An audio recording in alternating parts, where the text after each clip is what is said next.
നമ്മളിവിടെ ഡിസ്കസ് ചെയ്യാൻ പോകുന്നത് ലങ് വോളിയംസ് ആൻഡ് കപ്പാസിറ്റീസ് ആണ്.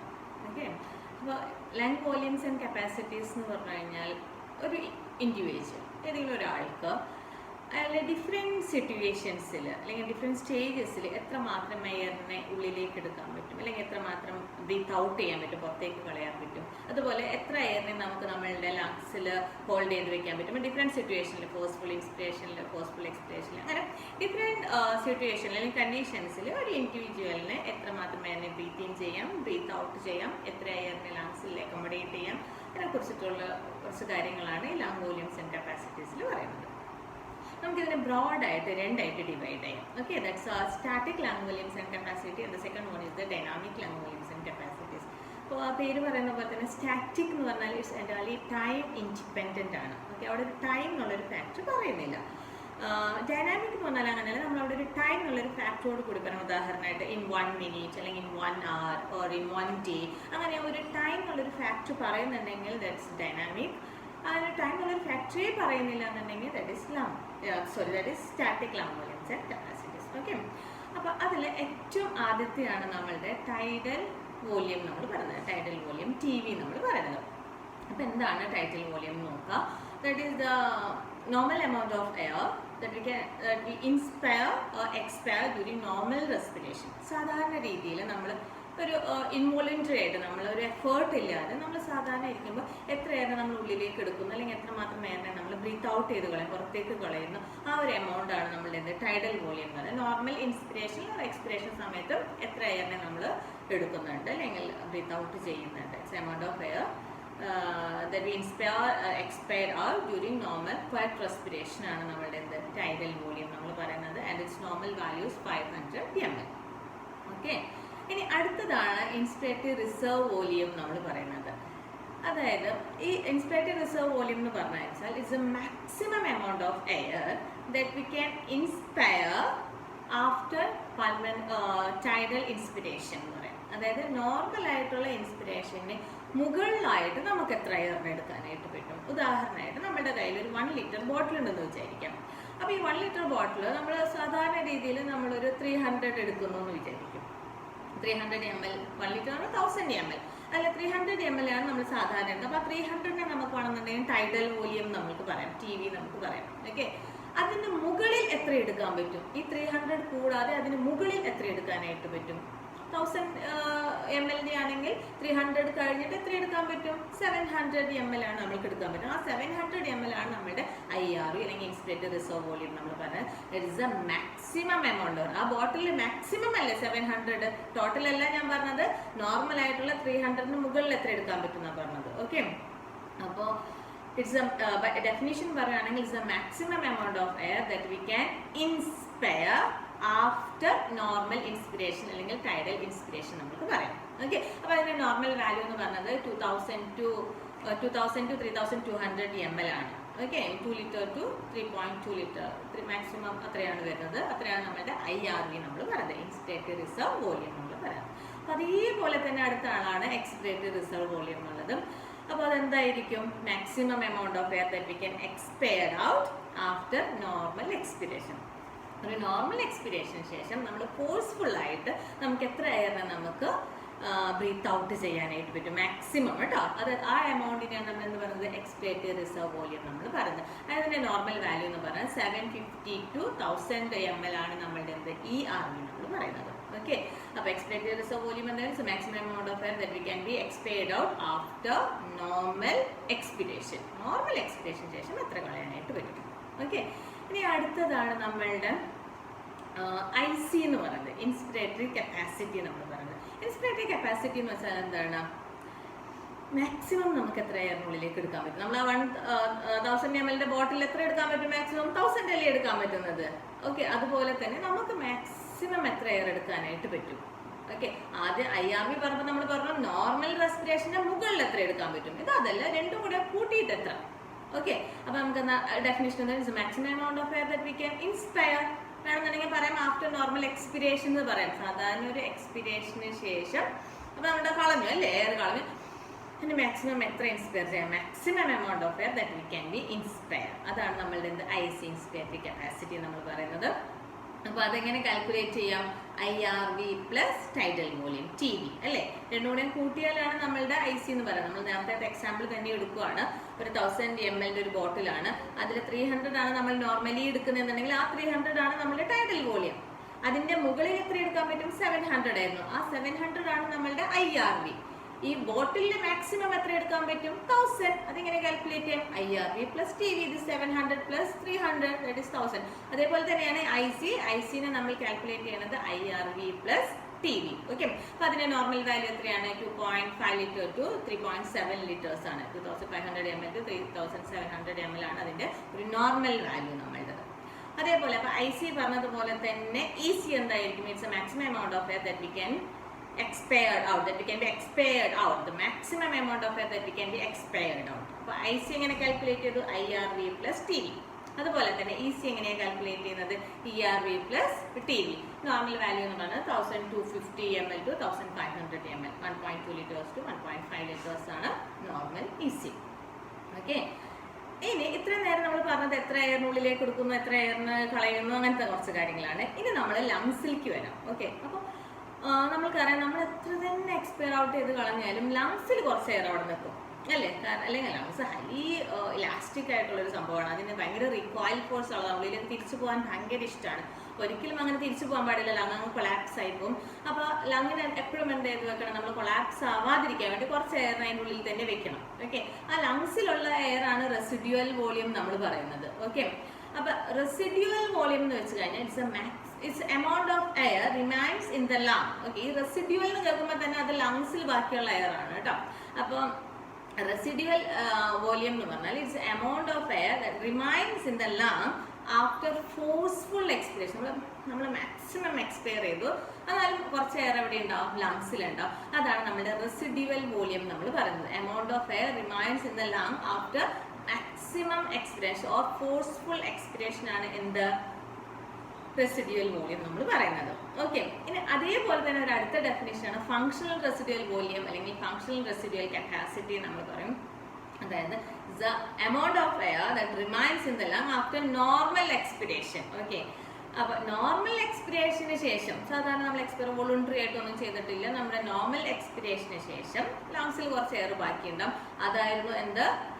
Functional residual volume or functional residual capacity എന്ന് പറയുന്നത്.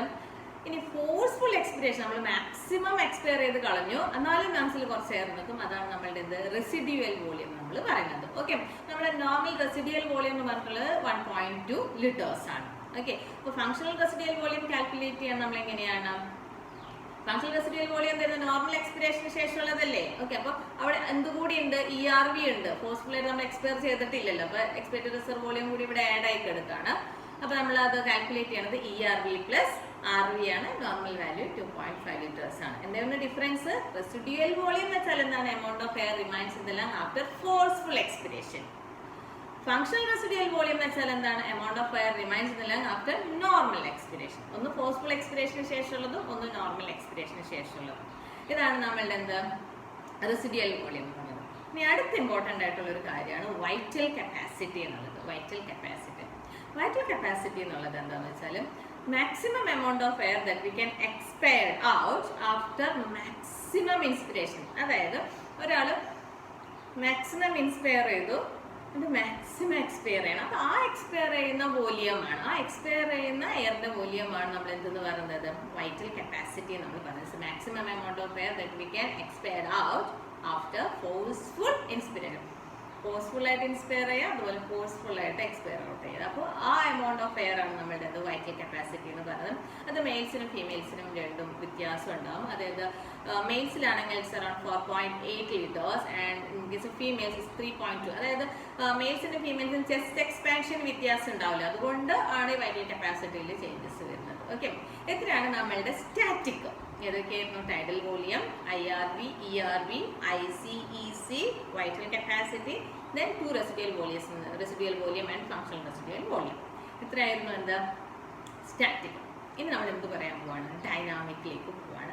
Dynamic lung volumes and capacity നമ്മൾ പറഞ്ഞു അതെന്താണ്? ടൈം ഡിപ്പെൻഡന്റ് ആണ് അല്ലേ? ടൈം ഡിപ്പെൻഡന്റ് ആയിട്ടുള്ള ലങ് വോളിയംസ് ആൻഡ് കപ്പാസിറ്റീസ് ആണ് ഇത് ഡൈനാമിക്. അപ്പൊ ആദ്യത്തെയാണ് നമ്മളുടെ പൾമനറി വെന്റിലേഷൻ അല്ലെങ്കിൽ നമ്മൾ മിനിറ്റ് വെന്റിലേഷൻ എന്ന് പറയും. അതിന് ഡെഫിനേഷൻ നമ്മൾ സിമ്പിൾ ആയിട്ട് പറയുകയാണെങ്കിൽ it's tidal volume in 1 minute. Tidal volume എന്തായിരുന്നു? Is amount of air that we inspired or expired during normal respiration അല്ലേ? അപ്പോൾ മിനിറ്റ് വെന്റിലേഷൻ അല്ലെങ്കിൽ പൾമനറി വെന്റിലേഷൻ എന്ന് പറഞ്ഞാൽ it's amount of air that inspired or expired during normal respiration in 1 minute. ഒരു മിനിറ്റിൽ നമ്മൾ എത്രമാത്രം എയർ ഇൻസ്പയർ ചെയ്യുന്നു അല്ലെങ്കിൽ എക്സ്പയർഡ് ഔട്ട് ചെയ്ത് കളയും, അതാണ്. അപ്പോൾ നമുക്കറിയാം നോർമൽ റെസ്പിറേഷൻ നമ്മൾ എത്ര എയറിനെ എടുക്കുന്നത്? 500 ml എയർ. നമ്മൾ സാധാരണ രീതിയിൽ നമ്മുടെ റെസ്പിറേറ്ററി റേറ്റ് എന്ന് പറയുന്നത് 12 to 16 ആണ്. അത് ഒരു മിനിറ്റിൽ നമ്മൾ 12 മുതൽ 16 തവണ വരെ നമ്മൾ ഇൻസ്പയർ ചെയ്യും എക്സ്പയർ ചെയ്യും. ഓക്കെ, അപ്പോൾ ഈ ഒരു എമൗണ്ട് തന്നെയാണ് നമ്മൾ എന്ത്. അപ്പോൾ 1 മിനിറ്റിൽ എത്ര എയറിനെ എടുത്തിട്ടുണ്ടോ? നമ്മളൊരു 12 വെച്ച് എടുക്കാമെന്ന് വിചാരിക്കും. ഒരു തവണ റെസ്പയർ ചെയ്യുമ്പോൾ 500 ml എടുക്കുന്നു. ഒരു മിനിറ്റിൽ എത്ര തവണ നമ്മൾ ഇൻസ്പയർ ചെയ്യുന്നുണ്ട്? റെസ്പിറേറ്ററി റേറ്റ് എത്രയാണ്? 12. 500 into 12 ചെയ്യുമ്പോൾ നമുക്ക് എത്രയാണ്? 6000 ml അല്ലെങ്കിൽ 6 ലിറ്റർ. അതാണ് നമ്മളുടെ പൾമനറി വെന്റിലേഷൻ അല്ലെങ്കിൽ മിനിറ്റ് വെന്റിലേഷൻ നമ്മൾ പറയുന്നത്. ഓക്കെ, ഇനി അടുത്തതാണ് നമ്മളുടെ എന്താണ്? Maximum breathing capacity. Maximum breathing capacity, maximum voluntary ventilation നമ്മൾ പറയും. Okay, so maximum amount of air that we breathe in or breathe out by maximum voluntary maximum effort. Okay, അല്ലെങ്കിൽ ഒരു വോളണ്ടറി എഫേർട്ടോട് കൂടിയിട്ട് നമ്മൾ മാക്സിമം എത്ര എയർ ഉള്ളിലേക്ക് എടുക്കുന്നു അല്ലെങ്കിൽ പുറത്തേക്ക് കളയുന്നു ഇൻ 1 മിനിറ്റ്. നമുക്ക് അതിന് IC in 1 മിനിറ്റ് നമുക്ക് വേണമെന്നുണ്ടെങ്കിൽ പറയാം. Okay, maximum amount of air. Okay, ഇതാണ് നമ്മളുടെ മാക്സിമം വോളണ്ടറി വെന്റിലേഷൻ അല്ലെങ്കിൽ മാക്സിമം ബ്രീത്തിങ് കപ്പാസിറ്റി നമ്മൾ പറയുന്നത്. ഓക്കെ, അപ്പോൾ അത് നോർമലായിട്ട് 100 ലിറ്റേഴ്സ് ആണ് പെർ മിനിറ്റ്. അപ്പോൾ എന്തായിരുന്നു MVV എന്നുള്ളത്? എത്രമാത്രം എയർ നമുക്ക് ഇൻസ്പയർ ചെയ്യാൻ പറ്റുന്നു അല്ലെങ്കിൽ എക്സ്പയർഡ് ഔട്ട് കളയാൻ പറ്റുന്നു by forceful inspiration or expiration in 1 minute. Okay, that is MVV, maximum breathing capacity or maximum voluntary ventilation. Voluntary ആണ്, നമ്മൾ എഫേർട്ട് ഇട്ടിട്ടാണ് അത് ചെയ്യുന്നത് അല്ലേ. ഇനി അടുത്തതാണ് നമ്മുടെ pulmonary reserve or breathing reserve നമ്മൾ പറയുന്നത്. That is IRV in 1 minute എന്ന് പറയും. അതായത് maximum amount of air that we inspired or expired out after pulmonary ventilation or minute ventilation. നോർമലായിട്ട് എടുക്കുന്നതിനെക്കാട്ടിൽ മുകളിൽ എത്ര നമ്മൾ എടുത്തു ഇൻ 1 മിനിറ്റ്. നേരത്തെ സ്റ്റാറ്റിക് പറഞ്ഞപ്പോൾ അവിടെ ഒന്നും നമ്മൾ 1 മിനിറ്റ് പറഞ്ഞില്ലേ. ഇവിടെ ആകെ എക്സ്ട്രാ ആഡ് ചെയ്യുന്നത് എന്താണ്? 1 മിനിറ്റ് നമ്മൾ ആഡ് ചെയ്യും. ഓക്കെ, അപ്പോൾ പൾമനറി റിസർവ് അല്ലെങ്കിൽ ബ്രീത്തിങ് റിസർവ് എന്നാണ് maximum amount of air that we can inspire or expired out by maximum inspiration or expiration in 1 minute. Okay, സാധാരണ നമ്മൾ എക്സ്പ്രസ് ചെയ്യണത് പെർസെൻറ്റേജിലാണ്. ഓക്കെ, അപ്പോൾ ബ്രീത്തിങ് കപ്പാസിറ്റി നമ്മൾ കാൽക്കുലേറ്റ് ചെയ്യണം എങ്ങനെയാണ്? MVV. മാക്സിമം ടോട്ടൽ എടുക്കുന്നത് MVV ആണ്, നോർമലി എടുക്കുന്നത് പൾമനറി വെന്റിലേഷൻ. അപ്പോൾ ഇവർ തമ്മിൽ മൈനസ് ചെയ്ത് കഴിഞ്ഞാൽ നമുക്ക് ബ്രീത്തിങ് റിസർവ് നമുക്ക് കാൽക്കുലേറ്റ് ചെയ്യാനായിട്ട് പറ്റും. അതിന് നമ്മൾ പെർസെൻറ്റേജിൽ എക്സ്പ്രസ് ചെയ്യുമ്പോൾ MVV minus pulmonary ventilation divided by MVV into 100. Okay, അപ്പോൾ സാധാരണ രീതിയിൽ ഇതൊരു 90% ആണ് നോർമലി. ഇതിനെയാണ് നമ്മൾ ഡിസ്നിയാക് ഇൻഡെക്സ് നമ്മൾ പറയുന്നത്. നോർമലി അവർ നമുക്ക് വാല്യൂ കിട്ടുന്നത് ഒരു 90% ആയിട്ടാണ് നമുക്ക് കിട്ടുന്നത്. ഈ ഒരു വാല്യൂ, ഈ ഡിസ്നിയാക് ഇൻഡെക്സ് എങ്ങനെ കാൽക്കുലേറ്റ് ചെയ്തത്? MVV minus pulmonary ventilation divided by MVV into 100. അപ്പോൾ ഈ ഒരു വാല്യൂ നമുക്ക് 60ലേക്ക് താഴെയാണ് കിട്ടുന്നതെന്നുണ്ടെങ്കിൽ നമ്മൾ എന്ത് പറയും? അയാൾക്ക് ഡിസ്നിയ ഉണ്ട് എന്ന് പറയും, ബ്രീത്തിങ് പ്രോബ്ലം ഉണ്ട് നമ്മൾ പറയും. ഓക്കെ, അതാണ് അടുത്ത ഒരു നമ്മൾ 3 എണ്ണം പറഞ്ഞു. ഡൈനാമിക്കിൽ മിനിറ്റ് വെന്റിലേഷൻ പറഞ്ഞു, മാക്സിമം ബ്രീത്തിങ് കപ്പാസിറ്റി അല്ലെങ്കിൽ മാക്സിമം വോളണ്ടറി വെന്റിലേഷൻ പറഞ്ഞു, പിന്നത്തെ എന്താ പറഞ്ഞത്? പൾമനറി റിസർവ് നമ്മൾ പറഞ്ഞു. ഇനി അടുത്തതാണ് നമ്മളുടെ എന്ത്? Timed vital capacity. Okay, vital capacity എന്തായിരുന്നു? It's amount of air, maximum amount of air that we can be expired out after forceful inspiration ആയിരുന്നു അല്ലേ. ഇവിടെ എങ്ങനെയാണെന്ന് വെച്ചിട്ടുണ്ടെങ്കിൽ നമ്മൾ മാക്സിമം ഇൻസ്പയർ ചെയ്യുന്നു, അതിന് നമ്മൾ ഫോഴ്സ്ഫുള്ളി ആൻഡ് റാപ്പിഡ്ലി. ഇവിടെ ഉപയോഗിക്കുന്ന 2 വേർഡാണ് ഫോഴ്സ്ഫുള്ളി ആൻഡ് റാപ്പിഡ്ലി എന്നത്. നമ്മൾ മാക്സിമം ഇൻസ്പയർ എത്ര ഫാസ്റ്റ് ആയിട്ട് നമുക്ക് ആ എയറിനെ കളയാനായിട്ട് പറ്റും. മറ്റേ സമയം നമ്മൾ ടൈം പറഞ്ഞാൽ എത്ര എയറിനെ കളയാൻ പറ്റും? വോളിയേ പറഞ്ഞുള്ളൂ. നിങ്ങൾക്ക് 1 സെക്കൻഡ് എടുക്കാം, 2 സെക്കൻഡ്, 3 സെക്കൻഡ്, എത്ര ടൈം എടുക്കാം, നമ്മൾ എത്ര എയറിനെ കളയുന്നേ പറഞ്ഞുള്ളൂ. But in the case of timed vital capacity or forced vital capacity we have to express it in time. Okay, അതായത് നമ്മൾ ഫോഴ്സ്ഫുള്ളി അല്ലെങ്കിൽ റാപ്പിഡ്ലി എത്ര വേഗത്തിൽ നമുക്ക് ഈ എയറിനെ പുറത്തേക്ക് കളയാനായിട്ട് പറ്റും, അതാണ് നമ്മളുടെ timed vital capacity. Maximum amount of air that we can be expired out after forceful inspiration by forcefully or rapidly ആണ്. മനസ്സിലായോ? ഓക്കെ, എത്ര സമയത്തിൽ എത്ര ഫാസ്റ്റ് ആയിട്ട് നമുക്ക് കളയാനായിട്ട് പറ്റും. അപ്പൊ നോർമൽ ഇൻഡിവിജ്വലിന് ഒരു 3 സെക്കൻഡ്സിൽ നമുക്ക് ഈ ഫുൾ എയറിനെ പുറത്തേക്ക് കളയാനായിട്ട് പറ്റും. ആദ്യത്തെ സെക്കൻഡിൽ ഒരു 80% എയറിനെ നമ്മൾ കളയും. അതിനാണ് നമ്മൾ ഫോഴ്സ്ഡ് എക്സ്പിറേറ്ററി വോളിയം 1 FEV1 നമ്മൾ പറയും. രണ്ടാമത്തെ സെക്കൻഡ് ആയപ്പോഴേക്കും ഒരു 95% എയറിനെ നമ്മൾ പുറത്തേക്ക് കളയും. 3 സെക്കൻഡ്, മൂന്നാമത്തെ സെക്കൻഡ്, തേർഡ് സെക്കൻഡ് ആയപ്പോഴേക്കും 98 to 100% എയറിന്റെ നമ്മളുടെ മൊത്തം എയറിലെ നമ്മൾ എത്രമാത്രം എയറിനെയാണോ പുറത്തേക്ക് കളയുന്നത് അതിന്റെ 80% ആദ്യത്തെ സെക്കൻഡിൽ പോയിട്ടുണ്ടാവും. ദെൻ 95% രണ്ടാമത്തെ സെക്കൻഡിൽ പോയിട്ടുണ്ടാവും. ആൻഡ് റിമൈനിങ് 98 to 100% മൂന്നാമത്തെ സെക്കൻഡിൽ പോയിട്ടുണ്ടാവും. അതാണ് FEV1, FEV2, FEV3 നമ്മൾ പറയുന്നത്. ഇതിന്റെ യൂസ് എന്താണെന്ന് വെച്ചിട്ടുണ്ടെങ്കിൽ നമ്മൾക്ക് ഒബ്സ്ട്രക്റ്റീവ് ആൻഡ് റെസ്ട്രിക്റ്റീവ് ലങ് ഡിസീസിനെ നമുക്ക് തിരിച്ചറിയാൻ വേണ്ടിയിട്ടാണ് മെയിനായിട്ട് യൂസ് ചെയ്യുന്നത്.